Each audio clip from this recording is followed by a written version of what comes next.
Zach, your defense looked like it had a great game today, even though you guys lost. I know it looked like it was under a lot of pressure today because the offense was struggling early. And how did you feel like your defense responded to some of the pressure that it faced today? You know, I think that the Tennessee's offense obviously gives you a lot of challenges. The way they space things out, they got great players.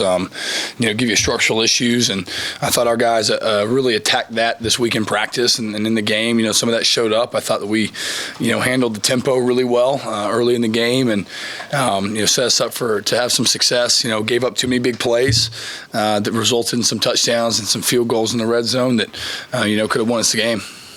Zach, Heupel complimented your game plan in terms of structure changes from what they've seen. How'd you feel like changes you made sort of threw them off a little bit? You know, we tried to hold some stuff and that we hadn't shown the first couple games to try and throw them off a little bit on some of the reads, the things they were trying to do. And I felt especially early in the game that we did that pretty well. A couple of the issues we had were really just more kind of one-on-one, winning one-on-one balls than they were anything else. But I thought that the quarterback was a little bit off balance, and they did a good job of protecting him. Run the ball, trying to keep it out of his hands, and I thought we had a good game plan for it. Zach, your defense gets 2 sack fumbles there in that second quarter, but then offense turns it over on first down after both times. That kind of quick change where you get a stop and then you're right back on the field. How tough is it for the defense to respond to those? I think our guys, they do a great job. I tell them all the time, it doesn't matter the situation, it doesn't matter what's happening. Our job is to stop them. Roll the ball on the field, wherever they put the ball. They don't gain a yard. That's how our mindset has to be, and that's what we do. And I think our guys buy into that.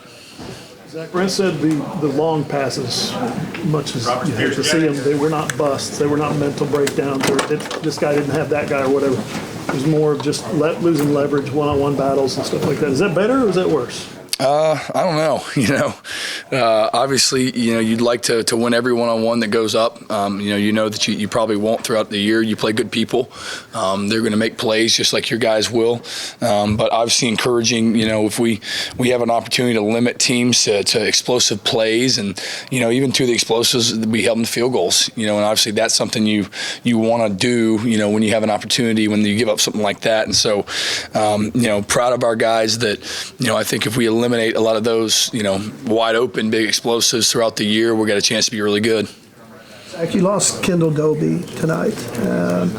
What kind of impact did that have in this game, and what kind of impact will it have in the future? Well, the team just rallied around him, and they love Dolby. He's such a great spirit and ultra competitor, and I hate it for him. I love that kid so much, and it's just sad to see. As a senior, you hate that, but we've got some other good players that are going to step up to play that position, that are younger guys that have to be ready to go because we're going to count on them. We're going to need them, and we're going to need Dolby right there with them, coaching them up and making sure they're ready to go. Zach, what about the way Trace Ford, his role sort of fit into that after Kendall's injury, and what did you see from him? Yeah, really disruptive, coming off the edge, setting the edge, making a couple really, really nice tackles for loss, strip sack. Some of those, man, just when we needed him, he was clutch, and that was the plan for the week. We had planned to play him out there and give him some opportunities because he's got such a really diverse and effective skill set. And so, obviously, with Dolby going down, he had to play more than maybe he would have if Dolby had been available. But was just proud of how he responded to that. I thought that, when we had some critical times and critical moments, he was there to make the play. Zach, you guys are going on the road for the first time. Just that mentality of playing in a foreign stadium for the first time. Just how do you coach that team up this week? We look at it good.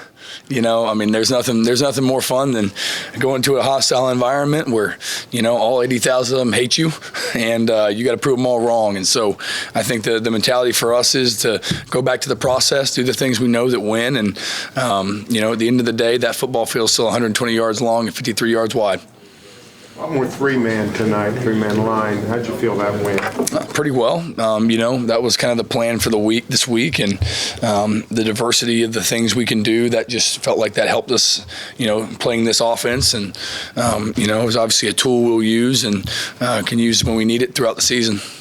How'd you feel Eli Bowen did tonight? I think he's a heck of a player, man. I think that he's going to have a bigger role as the season goes on. As guys get tired and get hurt and banged up, man, he's going to have to be a guy that steps up and plays. But man, he talk about a ball player. He don't panic. He's ready for his moment. He gets in there and he played great.